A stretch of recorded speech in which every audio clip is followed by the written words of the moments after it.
और हम ये समझेंगे कि एक अगुआ जो है, एक अगुआ का पतन कैसे होता है।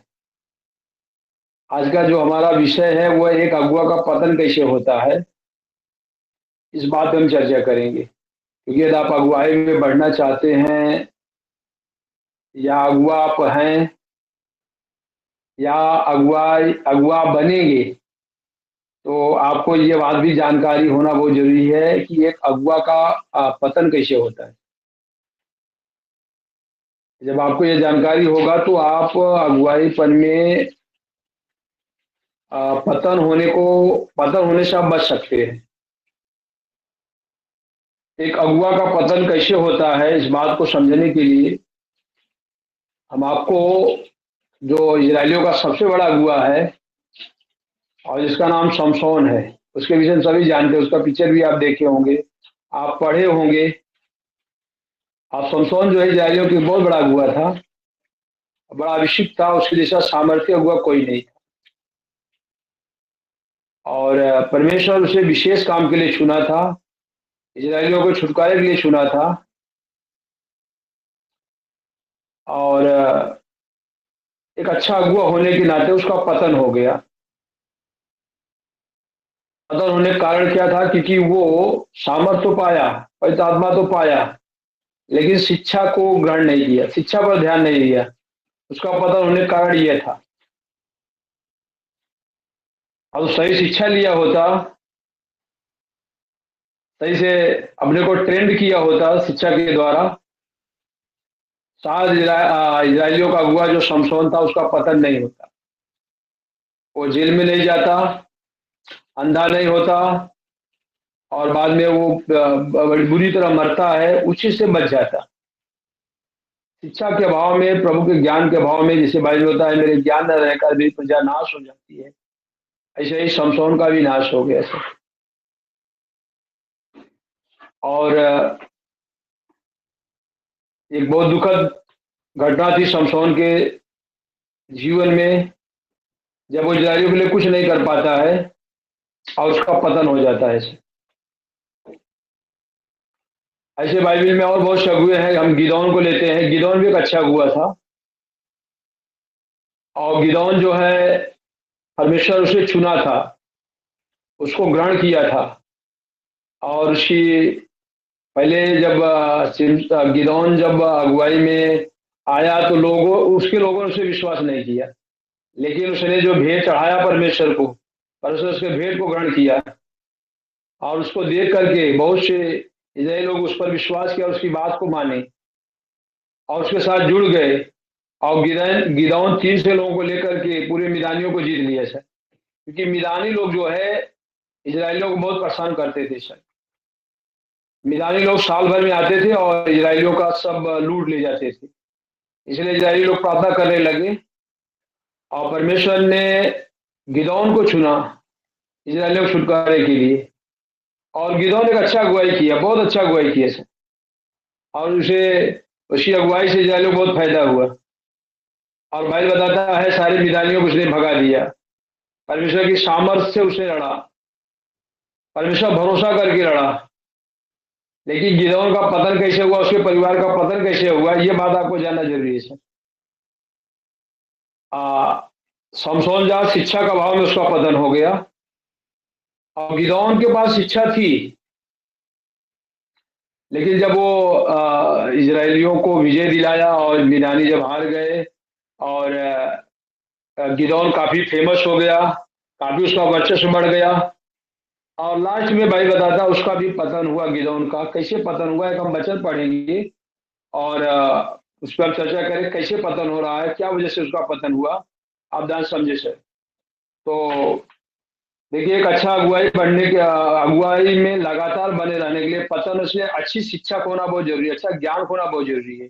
और यहाँ पर गिदौन जो गलती कर रहा है उस पर आज हम नजर रखेंगे, और कुछ अगुओं को लेकर आएंगे नया नियम में भी हम देखेंगे किस प्रकार से जो अगुओं का पतन होता है। तो हम थोड़ा अभी गिदौन के पास चलेंगे, और इसलिए सभी लोग निकालेंगे नई किताब और उसका 8 अध्याय और उसका 22 से लेकर के करीब करीब 28 तक हम पढ़ेंगे। आप ध्यान से सुनिए। अब कोई पढ़ना चाहता है तो पढ़ भी सकता है, अच्छे से पढ़ सकते हैं तो पढ़े, प्रभु आपकी सहायता करे।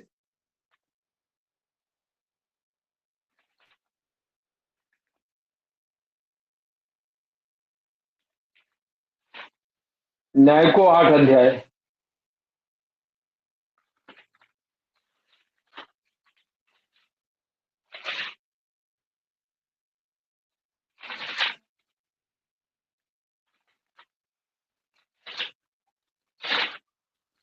तब इस्राएल के पुरुषों ने गिदोन से कहा, तू हमारे ऊपर प्रभुता कर, तू और तेरा पुत्र और पोता भी प्रभुता करे, क्योंकि तूने हमको विद्यान से हाथ से छुड़ाया है। गिदोन ने उससे कहा, मैं तुम्हारे ऊपर प्रभुता ना करूंगा और ना मेरा पुत्र तुम्हारे ऊपर प्रभुता करेगा, और यहोवा ही तुम पर प्रभुता करेगा। फिर गिदोन ने उससे कहा, मैं तुमसे कुछ मांगता हूँ, अर्थात तुम मुझको अपनी अपनी लूट की बालियां दो। वे तो इस्माइल थे, कारण उसकी बालियां सोने की थी। उन्होंने कहा, निश्चय हम देंगे। हाँ, पढ़ती रहे बहन, आगे पढ़ी। तब उन्होंने कपड़ा बिछाकर उसमें अपनी अपनी लूट में से निकाल कर बालियां डाल दी। जो सोने की बालियां उन्होंने मांग ली, उसका तौल 1,700 शेकेल हुआ। और उनको छोड़ चंद्रहार, झुमके और बैंगनी रंग के वस्त्र जो विद्यानियों के राजा पहने थे, और उनके ऊँटों के तालू की जंजीर। हो गया। हाँ हाँ बहन, आगे 28 तक पढ़े, आगे 27 पढ़े। हाँ। उनका गिदोन ने एक एपोद बनवाकर अपने एप्रो नाम नगर में रखा, और सब इसराइल वहां व्यभिचारिणी की नाई उसके पीछे हो लिए, और वह गिदोन और उसके घराने के लिए फंदा ठहरा। वह गिदौन और उसके घराने के लिए फंदा ठहरा। 28 पढ़े बहन। हाँ। इस प्रकार विद्यान इसराइलियों से दब गया और फिर सिर ना उठाया। और गिदोन के जीवन भर अर्थात 40 वर्ष तक देश चैन से रहा। चैन से रहा। देखिए, यहाँ पर गिदौन एक अच्छा हुआ था, और उसके अगुवाई से इजरायलियों को बहुत फायदा हुआ, क्योंकि मिदानी दब गए 40 साल तक।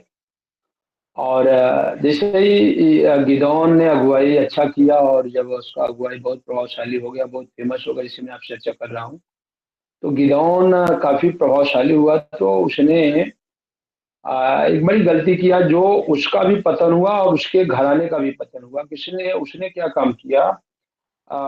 जो सारे लूट की चीजों थी, हाँ, बालिया ले लिया सोने का, और जो चंद्रहार था, झुमके थे, बैगनी रंग के वस्त्र थे, ये सब उसने लिया। और एक एपोद बनाया। एपोद, एपोद जो है, यह उसके परिवार के और उसके पतन का कारण हुआ। यानी ये एपोद जो है, एक्चुअली जो गिदौन बनाया था, अच्छे मन से बनाया था, गलत मन से नहीं बनाया था। लेकिन जो एपोद था, यह विशेष करके एक मूर्ति पूजा के समान हो गया।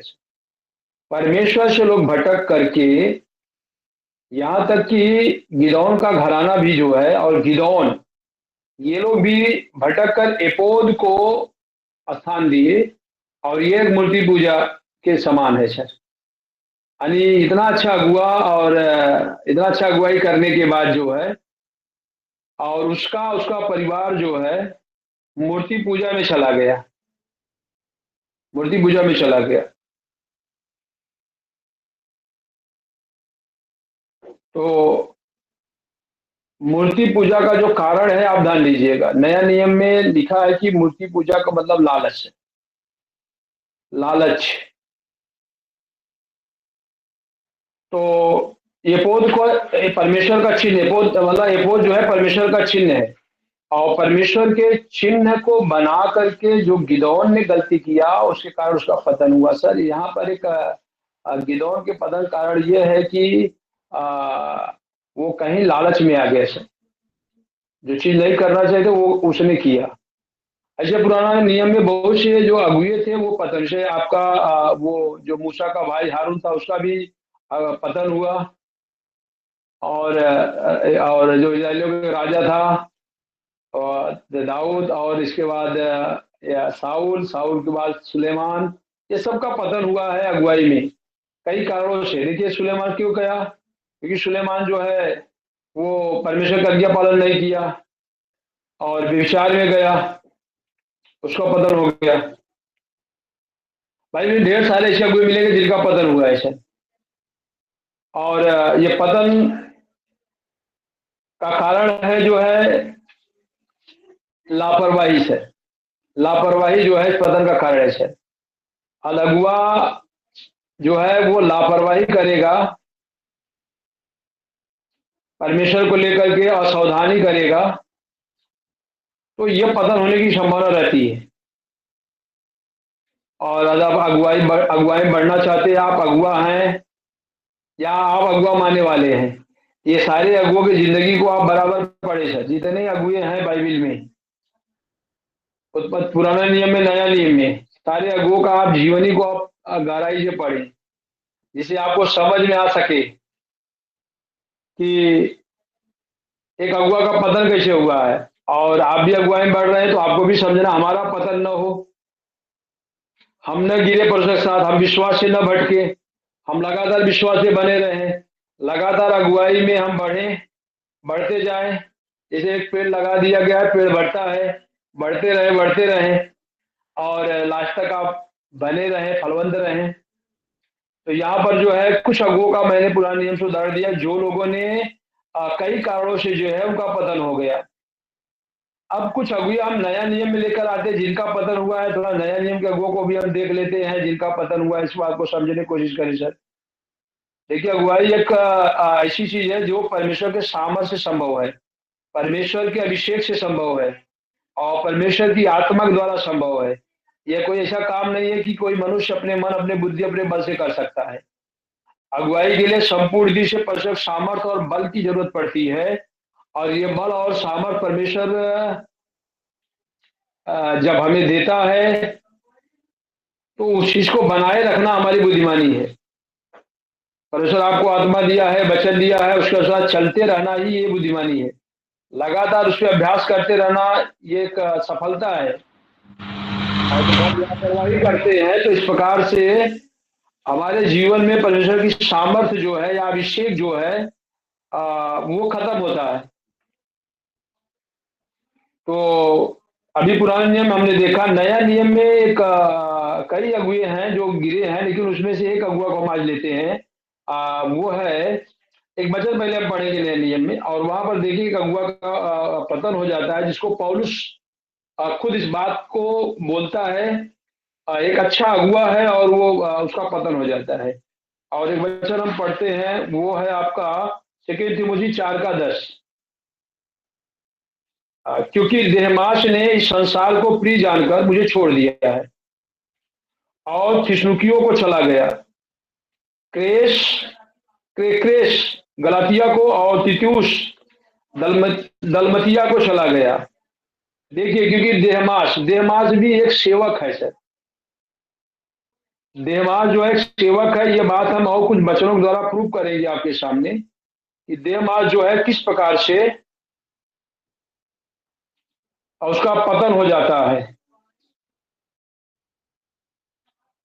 और कुछ वचन और हम पढ़ के आपको सुना देते हैं, जहां पर यह लिखा हुआ है कि देहमास जो है वो एक सेवक था। यहाँ पे तो लिखा है कि क्योंकि देहमास ने इस संसार को प्रिय जानकर मुझे छोड़ दिया। संत पौलुस ये बता रहा है कि जो देहमास ने इस संसार को प्रिय जानकर मुझे छोड़ दिया, तो क्या देहमास का और कहीं जिक्र है? ये थोड़ा हम देखेंगे और ये कंफर्म करें क्या देहमास सेवक था या विश्वासी था। विश्वासी ही सेवक है, जब विश्वासी लोग ही सेवक होते हैं। सेवक का अभिषेक होता है सेवा के लिए।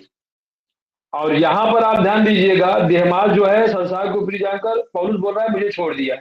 तो मैं ये कन्फर्म करेंगे कि देहमास जो है वो सेवक है कुछ वचनों के द्वारा। जल्दी से हम एक्चुअली सेकेंड तिमोथी और नहीं कुलुसियों 4:14 हम पढ़ेंगे थोड़ा। कुलुसियों 4:14 को हम देखेंगे जहां पे कुछ बातें लिखा हुआ है देहमास के विषय में।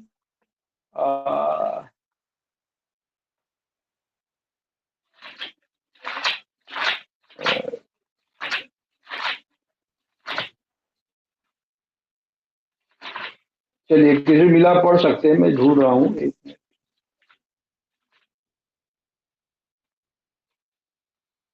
हाँ 4:14 में ऐसा लिखा है, प्रिय वैद लूका और देहमास का तुम्हें नमस्कार। मतलब जो लूका था ये भी सेवक था, और यहाँ पर उसके बाद देहमास लिखा गया है, देहमास भी सेवक था। पौलुस बोल रहा है भैया कि लूका की तरफ से और देहमास की तरफ से नमस्कार। यह कुलुस की कलीसिया को नमस्कार किस प्रकार से किया जा रहा है पौलुस के द्वारा, इसका मतलब देहमास एक सेवक था। और कुछ वचन हम देख लेंगे जल्दी से, फिलोमोन की किताब में भी देखेंगे जहां पे देहमास का जिक्र हुआ है। फिलोमेन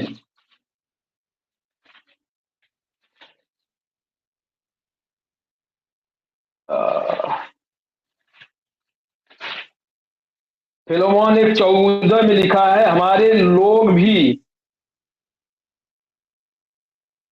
सॉरी 24, और मरकुस और अर्किथुस और देहमास और लूका जो मेरे सहकर्मी हैं इनका मुझे नमस्कार।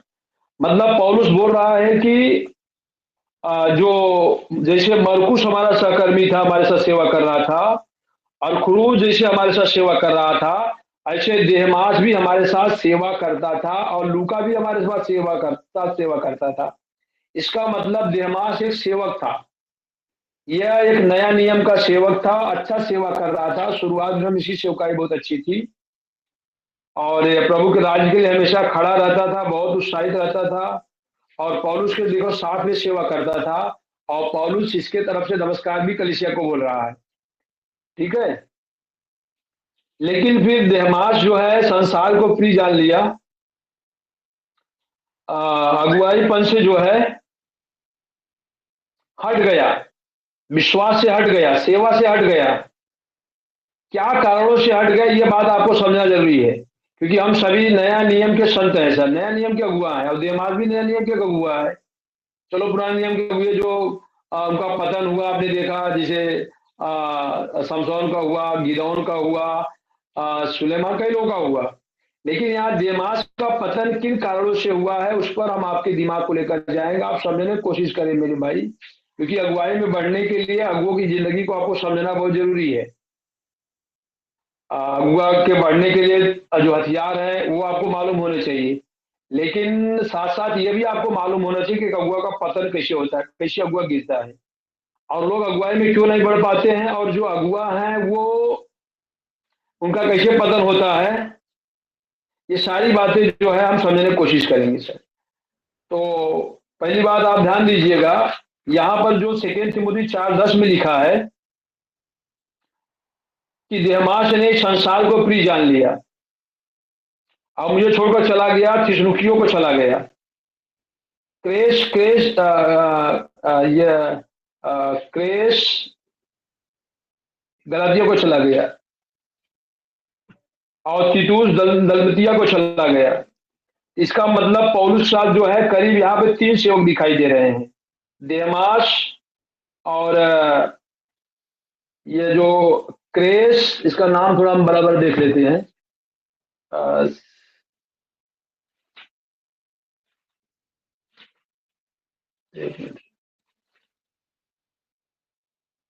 4:10 क्रिस क्रेस क्रेस क्रेस लिखा है, एक ये भी अगुआ है और एक तीतुस अगुआ है। और यहाँ पे टोटल पौलुस साहब जो है 3 अगुए दिखाई दे रहे हैं।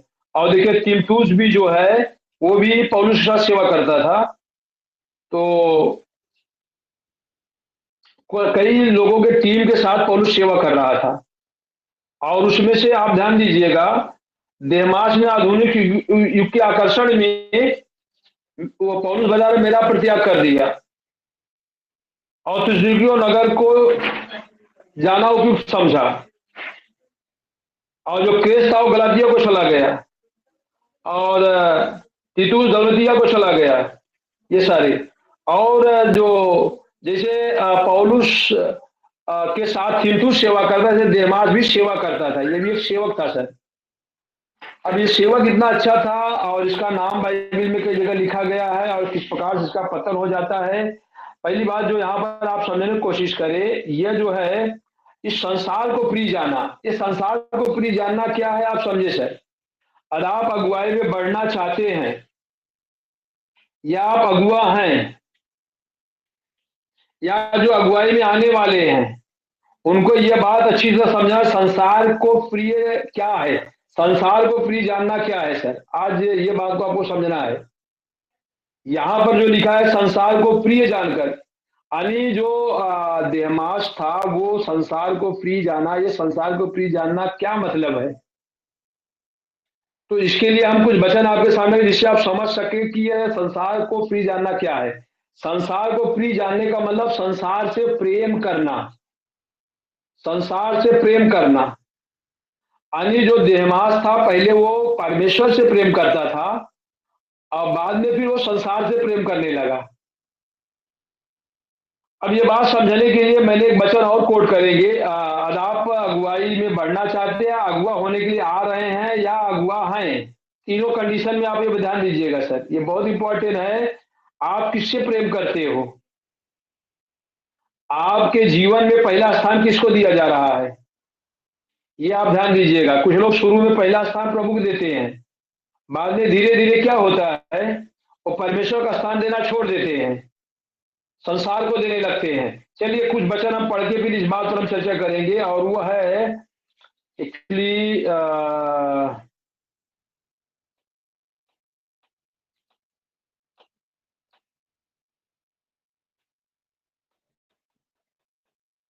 यूहन्ना 13 अध्याय और उसका 35 पद हम पढ़ेंगे। यूहन्ना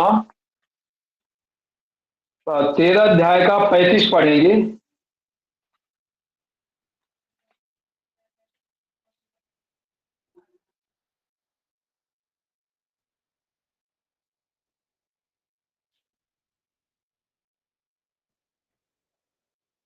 यदि आपस में प्रेम रखोगे तो इसी से सब जानेंगे तुम मेरे चेले हो। हालेलुया।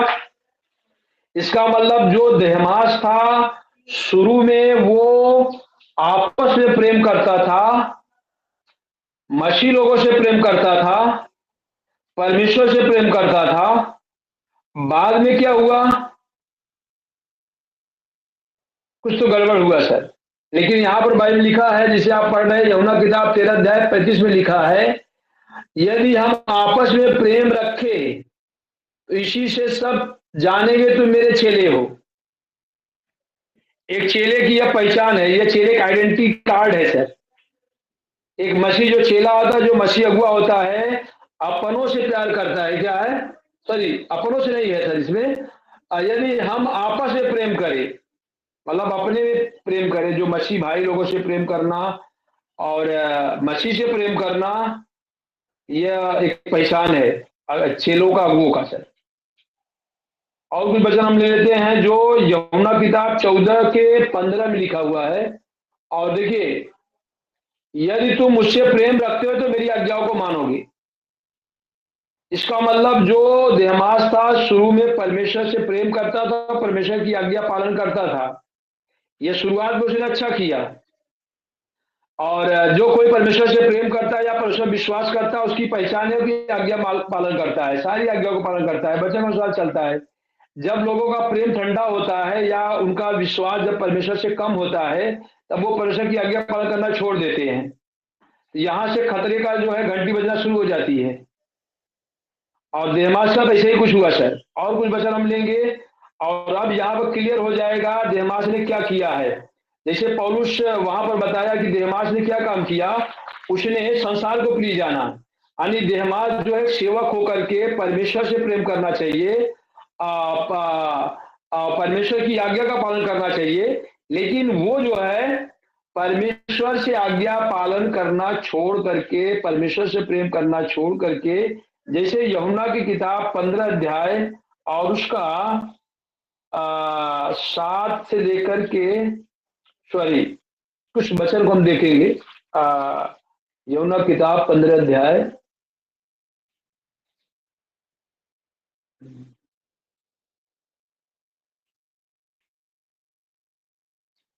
चलिए हम 17 तक पढ़ देते हैं, बड़ा लंबा है लेकिन हम पढ़ के सुना देते हैं।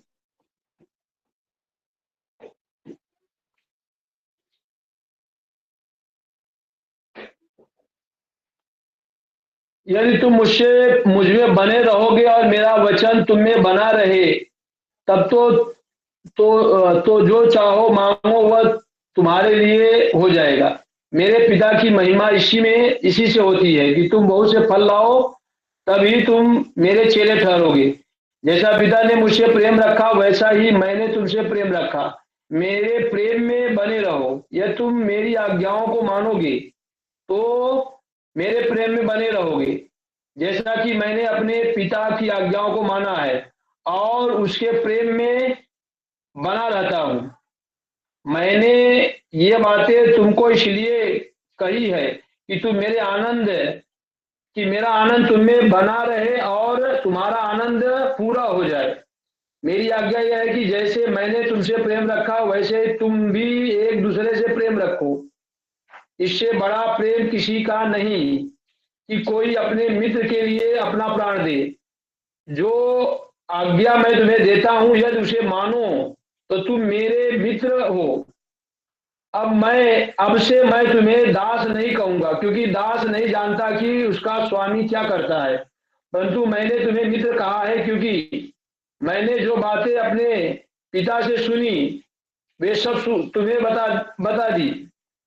तुमने मुझे नहीं चुना परंतु मैंने तुम्हें चुना है और तुम्हें नियुक्त किया है कि तुम जाकर फल लाओ और तुम्हारा फल बना रहे, कि तुम मेरे नाम से जो कुछ पिता से मांगो वह तुम्हें दे।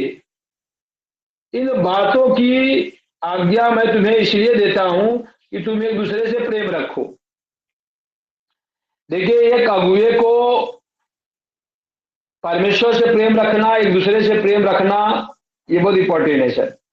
अगुआ परमेश्वर से प्रेम नहीं करता है, एक दूसरे से प्रेम नहीं करता है, यहां पर अगुए के पतन होने का कारण है। अब आप ध्यान दीजिए, यह जो देमास ने क्या काम किया, संसार को प्रेम करना शुरू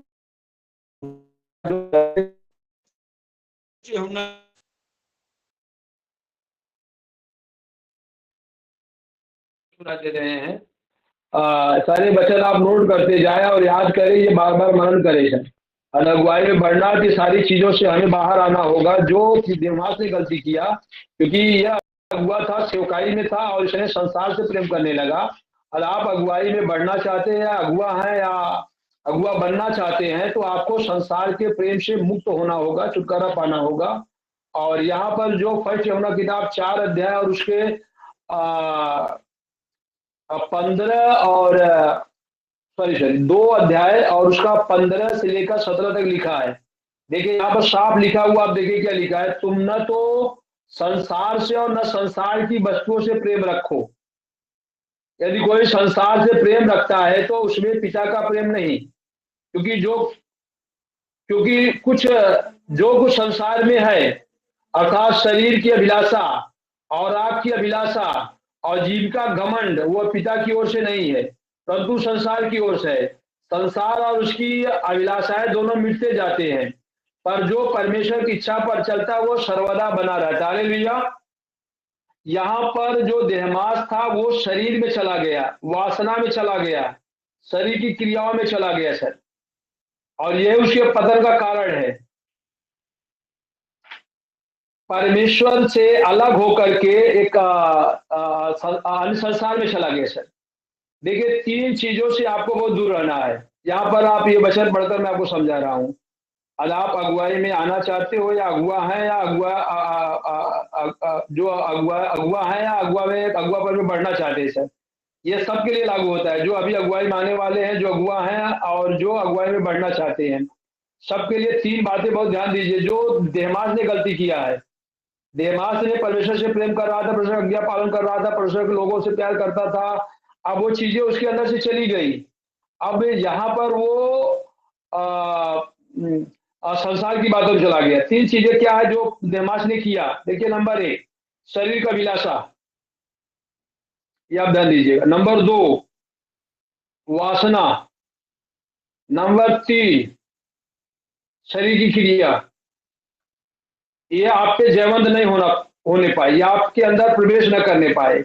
आप ध्यान दीजिए, मसीही अगुवापन कैसा है, मैं आपको एक उदाहरण से बता रहा हूं। मसीही अगुवापन का जीवन एक नाव के समान है। जैसे नाव समुद्र में चलता है, लेकिन नाव जो है कभी समुद्र का पानी अपने अंदर नहीं लेता है, इसलिए नाव पानी में चल रहा है। अब नाव में छेद हुआ और समुद्र का पानी नाव में आ गया तो नाव डूब जाएगी। सेम ऐसे ही जो है मसीह अगुवाई पर है सर। आप संसार में हो तो आप संसार की बातें, संसार की अभिलाषा, संसार की वासना, संसार की क्रियाएं अगर आपके अंदर प्रवेश करती हैं, आपके मन में, आत्मा में, तो फिर आपकी अगुवाई धीमी पड़ जाएगी सर। जो धार्मिकता का तेज आपके अंदर है, जो आपके धार्मिकता का आपकी आंखों की तेज है, जो आप सब समझ पा रहे हैं, वो सब खत्म हो जाएगा। इसके लिए आप संसार में हैं, लेकिन संसार का जो पाप है, जो अधर्म है, जो अपराध है, वो आपके अंदर प्रवेश न करने पाए। इसको बहुत ध्यान देना होगा सर। इसके लिए आपको परमेश्वर से लगातार प्रार्थना करना होगा, लगातार बाइबल पढ़ना होगा, उपवास में समय बिताना होगा, विश्वास कम न होने पाए ये आप ध्यान दीजिए, वचन सुनने में आप ध्यान दीजिए। और संसार में आप रहे, लेकिन संसार की कोई चीजें ऐसी है जो आपके आत्मा में प्रवेश नहीं करना, प्रवेश करते तुरंत उसे निकालने की कोशिश करें। अब ऐसा आप करेंगे तो आपकी अगुवाई वो स्थिर रहेगी और फिर आपका पतन नहीं होगा। अब आप ये सब पे लापरवाही कर रहे हैं। और जैसे यहाँ पर जो है जो यमुना किताब में लिखा हुआ है कि वो जो 3 चीजें लिखा हुआ है, 3 चीजें क्या है उसको भी आपको एक बार हम क्लियर कर देते हैं। 1 मिनट। जो यहाँ पे है 2 के 15 और 16 में, 16-17, तुम न तो संसार से और न संसार की वस्तुओं से प्रेम रखो। यानी परमेश्वर से बढ़ करके आप क्या संसार किसी चीज से प्रेम कर रहे हो? चेक करो। संसार की कोई ऐसी वस्तु, चाहे नौकरी हो, चाहे बिजनेस हो, चाहे व्यक्ति हो, चाहे वस्तु हो, परमेश्वर से बढ़कर आप उससे प्रेम कर रहे हो, तो यहाँ आपकी अगुवाई के लिए खतरा है। और देमास ने यही किया। देमास की सबसे बड़ी गड़बड़ी यही थी। और वहां पे लिखा है कि वो संसार को प्रिय जाना। और यहाँ पे लिखा है तुम न तो संसार से और न संसार की वस्तुओं से प्रेम रखो। यदि कोई संसार से प्रेम रखता है तो उसमें पिता का प्रेम खत्म हो गया है। यानी जो परमेश्वर के प्रति प्रेम था, जो परमेश्वर लोगों के प्रति प्रेम था, वो क्या हो गया? खत्म हो गया। ये पतन का एक पहली सीढ़ी है। और क्योंकि जो कुछ संसार में है, अर्थात शरीर का विलासा, बोले शरीर का विलासा, शरीर में बहुत सी अभिलाषाएं हैं। आप देखिए, अभी आप यीशु पर विश्वास करते हो, पवित्र आत्मा आपके अंदर आया है, वचन आपके अंदर आया है, कलीसिया में आप जा रहे हो, लेकिन अभिलाषाएं हमारे अंदर काम करती है सर। अभिलाषा हमें खींची है, गलत इच्छाएं, जो शरीर की इच्छाएं जो हमें खींचती है, और हम वो चीज करते हैं जो हमारी अभिलाषा होती है। परमेश्वर की इच्छा हमारे अंदर जो है वो हम नहीं करते हैं। परमेश्वर की इच्छा में बाइबल पढ़ना है, उपवास करना है, सुसमाचार बताना है, आज्ञा पालन करना है, प्रेम करना है, अच्छा व्यवहार करना है, मसीह के क्षेत्र में रहना है, ये सब प्रभु की इच्छा है। लेकिन हम क्या करते हैं? हमारे अंदर एक अलग इच्छा काम करती है, वो अलग इच्छा है और अभिलाषा है सर। मोबाइल में ज्यादा टाइम हम बिता देते हैं, बात करने में ज्यादा टाइम बिता देते हैं, फालतू चीजों में हम अपना समय बिता देते हैं, शरीर की अभिलाषाओं में चले जाते हैं। देखिए, हमने अनुभव से बता रहा हूँ, जो लोगों ने बपतिस्मा लिया और बपतिस्मा लेने के बाद जो है मैंने देखा उनके अंदर शरीर की अभिलाषा बढ़ गई है। और इतना शरीर की अभिलाषा में चले गए कि फिर उनको प्रार्थना में बड़ा नींद, बड़ा थकान और ये सब होने लगा। और जिस प्रकार से उनको आत्मा में बढ़ना चाहिए, वो जो बढ़ना हो वो ग्रोथ नहीं हो पाया, स्टॉप हो गए सर। क्योंकि अगुवाई के लिए परमेश्वर सामर्थ जरूरत है। तो जहां पर अभिलाषा जो है हमारे अगुवाई के लिए एक जहर के समान है सर। जैसे मान लीजिए जब अभिलाषा हमारे अंदर आती है तो समझ लीजिए अब हम भगवान की बातों में जा रहे हैं। और यह शरीर शरीर की अभिलाषा, ओके। और क्या है? शरीर की अभिलाषा, आंख की अभिलाषा। आंख की अभिलाषा का मतलब समझे, आंख से देखने की अभिलाषा। देखने को सावधान। मैं बार बार आप बताता, मोबाइल का जमाना इस समय, और इसमें स्मार्टफोन है और 5G, वो अभी 5G आ गया है, क्या है नेटवर्क का।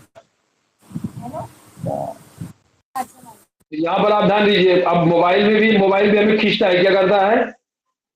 मोबाइल में बहुत से कार्यक्रम आ रहे हैं, तो यह हमें मोबाइल में बहुत कुछ देखने की इच्छा होती है सर, बहुत कुछ देख रहा था। आंख की अभिलाषा, अभी हम देखे चल नहीं पाते, बहुत कुछ हम देखते हैं। यहाँ पर शरीर का अभिलाषा, आंख की अभिलाषा, ये सारी चीजें जो है यह देमास के अंदर दिखाई देती है। क्योंकि भाई बता दो, आधुनिक संसार में लग गया सर। आधुनिक संसार का मतलब जो संसार में बहुत सी चीजें आ रही हैं, संसार में बहुत कुछ चीजें ऐसी है जो आधुनिक संसार में आ रहा है। बहुत सी नई नई चीजें आ रही है, उसमें बजना, उसकी अभिलाषाओं में जाना। और आंखों की अभिलाषा, बिना देखे चैन नहीं सर। कुछ लोग ऐसे हैं जो मसीह हैं और अगुवाई में बिना मोबाइल देखे चैन नहीं रहता है। मोबाइल में उनका चलता ही नहीं है सर। इसीलिए एक जगह एक मिनिस्ट्री वाले हैं, वो लोग क्या करते हैं, जब अगुवाई के लिए बुलाते हैं वहां पे, तो जितने लोग अगुवाई का ट्रेनिंग लेने जाते हैं, पहले उनका मोबाइल वो लोग जब्त कर लेते हैं। 8 दिन रखेंगे या 10 दिन रखेंगे, पहले मोबाइल उनको मिलेगा नहीं। पहले बिना मोबाइल का तुम अभ्यास करो, क्योंकि तुम मोबाइल बिना देखे चैन नहीं तुझे। यानी आंखों से मोबाइल देखने बिना चैन नहीं सर। हर पल उसमें कुछ देख रहे, टिक टिक टिक टिक करते रहे सर। ये मोबाइल आपको नहीं लग रहा हमारे लिए मूर्ति पूजा जैसा हो गया है? अगर आप मोबाइल को छोड़ देते हो, मोबाइल को आप 1 महीना नहीं देखते हो, फिर 2 महीना नहीं देखते हो, 4 महीना नहीं देखते हो, आप पूरा समय प्रभु के साथ बिता रहे हो, बाइबल पढ़ने में बिता रहे हो, और सुसमाचार में बिता रहे हो, परमेश्वर की बातों को आप सुन रहे हो, परमेश्वर के दर्शनों पर आप ध्यान दे रहे हो। देखिए, जब परमेश्वर की हम सुनना छोड़ देते हैं तो हमें भटकने की पूरी संभावना रहती है। जब परमेश्वर की आज्ञा पालन करना हम छोड़ देते हैं, हमें भटकने की पूरी संभावना रहती है। हम संसार की बातों में जाएंगे तो हम परमेश्वर की आत्मिक बातों से, उस प्रकाशनों से हम भटक जाते हैं। एक अच्छा अगुआ को ये सारी बातों बहुत ध्यान देना है, क्योंकि उसके अंदर शरीर की अभिलाषा तो नहीं आ रही है, आंख की अभिलाषा तो नहीं आ रही है, और इसमें जो तीसरा दिया है, जीविका का घमंड। जीविका का घमंड सर, किसी प्रकार का घमंड हो, जाए जीविका घमंड है, किसी प्रकार घमंड हो सर। जैसे आप प्रभु में है, घमंड से भी बचना बहुत जरूरी है सर। ये घमंड जो है हमारे लिए खतरनाक कंडीशन लेकर आती है। तो जो घमंड है जो है, ये खतरनाक है सर, किसी बात का घमंड। ये सारी चीजें जो है अगुए के पतन का कारण है, और देमास के पतन का कारण यही है। देमास इसीलिए उसका पतन हुआ क्योंकि ये सारी चीजों में चला गया। जहां परमेश्वर से प्रेम करना था, जहां परमेश्वर को पहला स्थान देना था, उसने संसार की चीजों को, संसार के लोगों को, संसार की वस्तुओं को ज्यादा तवज्जो देना शुरू किया, और यहाँ से देमास का पतन हो जाता है, और वो भी चौकाई भी गिर जाता है। जिसके लिए आज, जिसके विषय में पौलुस क्या बोलता है कि देमास संसार को प्रिय जान लिया। हाँ, प्रिय जान लिया। क्योंकि आप एक चीज और ध्यान दीजिएगा, और आपको, जो कोई संसार से प्रेम करता है उसमें परमेश्वर का प्रेम नहीं है। यदि परमेश्वर का प्रेम उसमें नहीं है तो संभवतः उद्धार प्राप्त नहीं कर सकता, उद्धार प्राप्त नहीं कर सकता। एक वचन हम लेंगे, और देखिए, हमारा हम परमेश्वर के प्रेम से क्यों अलग हो जाते हैं, कारण क्या है? कुछ कारण को भी हम देखेंगे। एक्चुअली फर्स्ट कुरिन्थियों और उसका 16 अध्याय 22 को हम देखेंगे क्या लिखा हुआ है। 16 अध्याय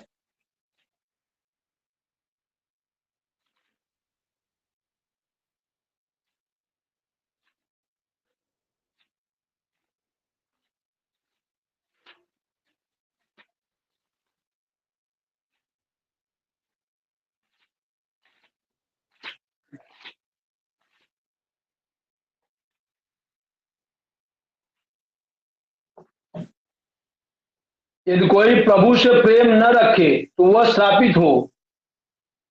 ये हमारे प्रभु अब हम परमेश्वर से प्रेम करना छोड़ दिए तो हमारा उद्धार भी खो जाता है सर। जब हम परमेश्वर से प्रेम करते हैं, गहरा प्रेम करते हैं, तो हमारा उद्धार बना रहता है। और यहाँ पर लिखा है, एक्चुअली 22 में लिखा हुआ है, यदि कोई प्रभु से प्रेम न रखे तो वह श्रापित है। इसका मतलब जो संसार से प्रेम करता है, संसार की वस्तुओं से प्रेम करता है, अभिलाषा, जीविका, घमंड, आग का अभिलाषा, ये सारी चीजें जो है हमें परमेश्वर से अलग कर देती है। और जब हम परमेश्वर से अलग होते हैं तो अगुवाई से भी अलग हो जाती है, हमारा अगुवाई में भी पतन हो जाता है। और ये सारी चीजें हमारे ऊपर अटैक करती है, हावी होती हैं, ये हमें खींचती भी हैं। और इसके लिए हमें बहुत सावधान रहना है, ये हमें देखना है किस प्रकार से जो है हमें परमेश्वर से प्रेम करना है और परमेश्वर की चीजों से प्रेम करना है, जिससे हम अगुवाई को बनाए रखें, अगुवाई में बढ़ते रहे, लगातार बढ़ते रहे सर। और आप ध्यान दीजिएगा, बाइबल में तो ऐसा लिखा हुआ है कि हमें परमेश्वर के प्रेम से कोई अलग नहीं कर सकता है। लेकिन परमेश्वर से प्रेम से अलग करने वाली जो चीजें हैं वो क्या क्या हैं, यह बात जो है विशेष करके रोमियो 8:28, 35 और 39 में लिखा हुआ है। थोड़ा हम इसको पढ़ के सुना दे रहे हैं। यही चीजों से लोग परमेश्वर के प्रेम से अलग हो जाते हैं। रोमियो का किताब और उसका 8 अध्याय 35 से लेकर 39 तक हम पढ़ेंगे। और यहाँ पे लिखा हुआ है, कौन हमको मसीह के प्रेम से अलग कर सकता है? क्लेश। देखिए, क्लेश जो हमें परमेश्वर के प्रेम से अलग करता है। जब कभी आपको क्लेश आता है उस समय परमेश्वर का प्रेम कम हो सकता है। क्लेश, संकट, कभी संकट में लोग परमेश्वर के प्रेम को छोड़ देते हैं। उपद्रव, उपद्रव कारण परमेश्वर का प्रेम हमारे अंदर खत्म होने का खतरा है सर। और क्या है? अकाल, नंगई, जोखिम या तलवार। आप अगुवाई में बढ़ रहे हैं, अगुवाई में बात कर रहा हूं मैं, एक विश्वासी की बात नहीं कर रहा जो चर्च में बैठ रहा है। अगुवाई में आप जाओगे, सारी समस्याओं का सामना करना पड़ सकता है सर। यानी आप ध्यान दीजिएगा, यहाँ पर जो विषय, अकाल का सामना करना पड़ सकता है, उपद्रव का सामना करना पड़ सकता है, नंगाई का सामना करना पड़, जोखिम का, तलवार का सामना करना पड़ सकता है। इसके कारण हमारा प्रेम ठंडा होने की संभावना है, संसार को प्रिय जाने की, संसार में जाने की संभावना है। मेरे को लग रहा है देमाग के साथ कुछ ऐसा हुआ है जिस कारण वो संसार से प्रेम करना शुरू कर दिया और इतना अच्छा सेवक होकर वो अलग हो गया। और क्या है, ध्यान दीजिएगा,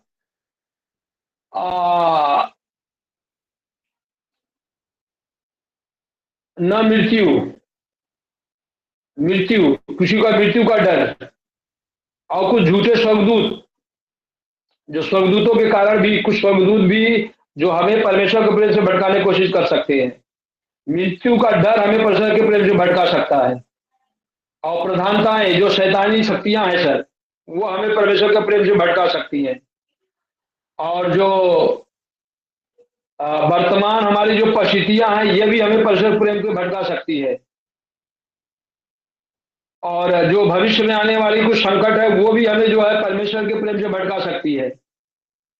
और कुछ ऐसी सामर्थ है, जो झूठी सामर्थ है, वो भी हमें परमेश्वर के प्रेम से भटका सकती है।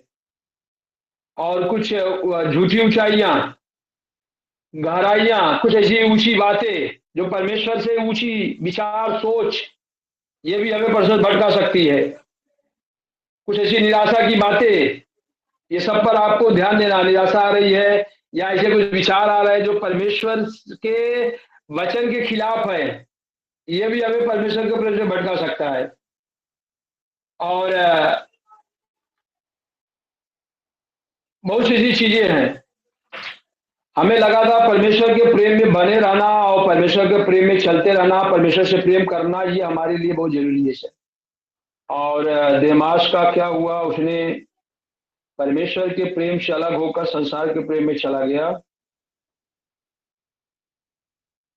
अब ये कारण बहुत गहरा है।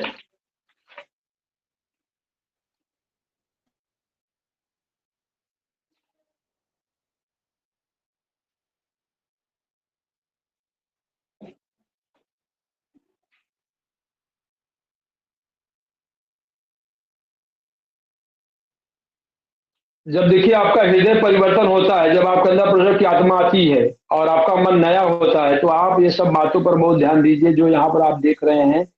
आप लगातार परमेश्वर के प्रेम में बढ़ते जाए, परमेश्वर की तरफ झुकते जाए सर, परमेश्वर से लगाव आपका बढ़ता जाए, परमेश्वर के वचन से आपका लगाव बढ़ता जाए, परमेश्वर की बातों से आपका लगाव बढ़ता जाए, तब आपके अंदर अगुवाई भी बढ़ती जाएगी। और आप ये सारी चीजों में बढ़ रहे हैं तो अगुवाई बढ़ रही है। और मान लीजिए आप ये संसारिक चीजों में जा रहे हैं तो आपकी अगुवाई में जो है रुकावट आएगी। जैसे संसारिक चीजें आपके जीवन में आ रहा है। तो प्रभु आपकी सहायता करे। मैं विश्वास करता हूँ कि आप अगुवाई में बढ़ रहे हैं और लगातार जो है संसारिक चीजों पर जयवंत हो रहे हैं और अभिलाषाओं पर जयवंत हो रहे हैं, वासनाओं पर जयवंत हो रहे हैं। प्रभु आपकी सहायता कर रहा है। लेकिन ये संदेश का मतलब ये है कि आप बहुत सावधान रहे, आप अगुवाई में बढ़ रहे हैं तो ऐसी कोई चीजें जो है आपको परमेश्वर की अगुवाई से रोकने न पाए। और वो क्या चीजें हैं मैंने आपको क्लियर कर दिया, शायद आप समझ गए होंगे। और उसमें आप बहुत ध्यान दीजिएगा सर, कुछ चीजें आपको बहुत ध्यान देना है। जैसे देमास ने संसार से प्रेम किया, उसमें से कोई चीजें हमारे जीवन में ना आने पाए। और आपका मन नया रहे, आप एक नई सृष्टि बने रहें, क्योंकि देमास भी एक समय नई सृष्टि था, नया मन था, नया जोश था, नई सेवकाई में बढ़ रहा था और प्रभु के अच्छे सेवक के साथ चल रहा था। लेकिन एकाएक उसका पतन हो गया सर, पतन हो गया। तो आप भी अपना ख्याल करें और आप देखें कौन सी चीज आपको खींच रही है सर, कहाँ आपका मन जा रहा है, कौन सी जगह आपका मन ज्यादा लगता है। आप शुरू में आए थे तो बाइबल ज्यादा पढ़ते थे, ज्यादा प्रार्थना करते थे, क्या बाइबल पढ़ने में प्रार्थना करने में कमी आई है? जब आप आए थे शुरू में आपको बहुत विश्वास था प्रभु हमारे लिए सब कुछ कर सकता है, क्या वही विश्वास अभी है या विश्वास कम हो गया या खत्म हो गया है? ये बात भी आपको समझना जरूरी है। लगातार इस बात पर आप ध्यान दीजिए सर और प्रभु आपकी सहायता करें। अब हम एक प्रार्थना करेंगे इस लीडर मीटिंग के लिए। आप आंखें बंद करें आप सभी और हमारे साथ एक मौन हो जाएं और हम एक दुआ करेंगे, प्रार्थना करेंगे। पिता हम धन्यवाद करते लॉर्ड इस समय सारे भाई बहन जो इस समय हमारे साथ यहाँ पर गूगल मीट में उनका आत्मा प्राण खातों में सौंपते हैं लॉर्ड। और प्रभु आपसे विनती करते प्रभु, जैसे वो अगुआ बनने के लिए आ रहे हैं या जो अगुवाई में हैं और जो अगुवाई में बढ़ना चाहते हैं, हर एक को आपके सामने रखते हैं परमेश्वर। आपका हम धन्यवाद करते हैं, आपको महिमा आपको आदर देते हैं मेरे परमेश्वर। आप जिंदा परमेश्वर है प्रभु। प्रभु आपने शमशोन को एक अच्छा अगुवाई दिया था, लेकिन वो शिक्षा के अभाव में परमेश्वर अगुवाई को खो दिया।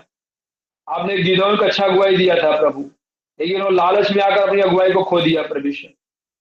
और उसने मूर्ति पूजा में चला गया प्रभु। ऐसे इजराइल के बहुत से अगुए ने प्रभु गिर गए प्रभु, उनका पतन हो गया प्रभु। और नया नियम हम देखिए देमास के साथ भी ऐसे हुआ सर। देमास एक अच्छा सेवक था प्रभु, आपकी महिमा करने वाला व्यक्ति था, आपके सेवक पौलुस साथ काम करने वाला व्यक्ति था, लेकिन संसार से प्रेम कर लिया प्रभु, संसार में चला गया और पौलुस को छोड़ दिया और आपकी सेवा को छोड़ दिया, आपके लोगों को छोड़ दिया। और जो उसके अंदर प्रभु संसार की वस्तुओं का अभिलाषा है, ऐसे ही प्रभु यहाँ पर हम जो लोग अगुवाई में हैं, जो अगुवाई में आने वाले हैं और जो अगुवाई कर रहे हैं, जो बढ़ना चाहते हैं, प्रभु हमारी विनती है इस चीज से बचा प्रभु, शरीर की अभिलाषा से बचा, वासना से बचा, शरीर क्रियाओं से बचा परमेश्वर। और उनके हृदय में उनके मन में ये सारी चीजों से छुटकारा दे प्रभु। जैसे एक नाव परमेश्वर पानी में रहता है लेकिन नाव पानी को नहीं लेता है, ऐसे जो अगुवाई में है परमेश्वर उनकी सहायता कर। ऐसी कोई चीजें प्रभु उनके अंदर प्रवेश न करे जो उनकी अगुवाई के लिए बाधा और रुकावट है प्रभु। वो संसार को प्रिय न जाने, ऐसा मैं आपसे प्रार्थना करते हैं। हर एक के आत्मा प्राण को फ्री करते यीशु के नाम से। हर ऐसे बंडेज को हम तोड़ते प्रभु जो अगुवाई में बढ़ने के लिए रोक रहे हैं परमेश्वर। ऐसे सोच विचारों को हटाते हैं परमेश्वर जो शरीर की सोच विचार हैं, जो शरीर की इच्छाएं हैं, शरीर की अभिलाषाएं हैं, प्रभु उससे छुटकारे घोषणा कर प्रभु, छुटकारे घोषणा करता हूं यीशु के नाम से। प्रभु हम आपका धन्यवाद करते हैं, आपको महिमा देते हैं प्रभु। हर एक को छुए प्रभु, इसी समय लहू सक्रिय हो जाए। हर एक की आत्मा प्राण शरीर को फ्री करते हैं परमेश्वर। हर एक की आत्मा में लहू लगाते हैं, प्राण में लहू लगाते हैं, शरीर के सारे अंगों में लहू लगाते हैं यीशु के नाम से। उनकी आत्मा को परमेश्वर की आत्मा से भरते हैं यीशु के नाम से। उनकी आत्मा को प्राण को वचन से भर देते हैं प्रभु। आपका हम धन्यवाद करते हैं। हर एक को छुए लॉर्ड इस समय। प्रभु हर एक का मन एकाग्रचित कर प्रभु, और अगुवाई के इस कार्यक्रम में, इस मुहिम में वो लगातार आगे बढ़ते जाए,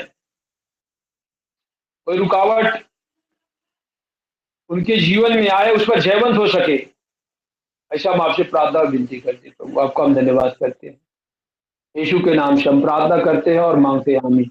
ओके, सबको प्यार भरा जय मसीह की। प्रभु आपको आशीष करे, आपकी सहायता करे।